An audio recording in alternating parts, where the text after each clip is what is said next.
all of the great powers showed up and agreed that they would never allow the warming to pass the level of 2 degrees Celsius, 3.5 degrees Fahrenheit, ever. Now, of course, they didn't come up with a plan for how to stop it.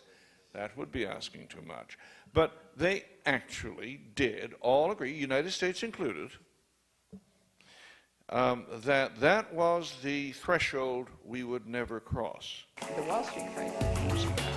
Political socialism. Cut their hours to part-time.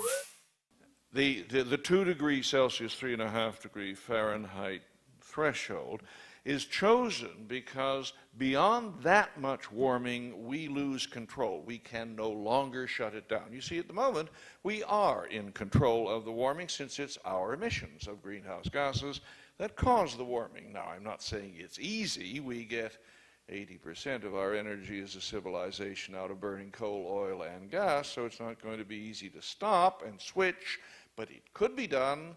And if it were, we'd have turned off the emissions and the warming would stop. Not right away, but about 20 years later. There's a lag.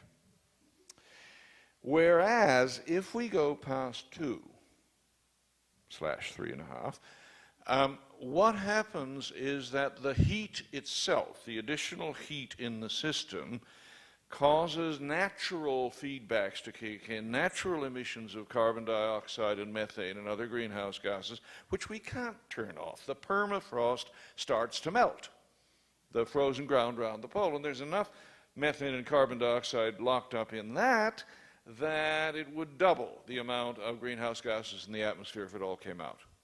The oceans warm up enough that they can no longer contain all the dissolved carbon dioxide they absorbed in previous eons, and so they start giving some of it back to the atmosphere. You know, it's rather like the warm beer principle. Warm beer goes flat, so do warm oceans. They lose their carbon dioxide, and it goes back into the atmosphere.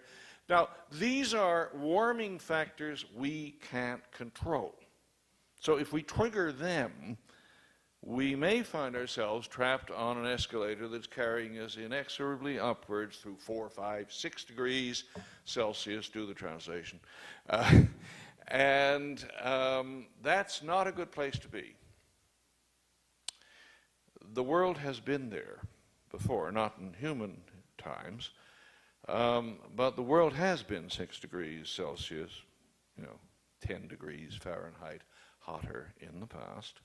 Average global temperature, and when it was, there was very little land with plants growing on it south of about mid-Canada. The interior of all the continents was desert. And such a world would only support about 500 million human beings in terms of how much land have we got left that we can grow stuff on. So you don't want to go there on the whole.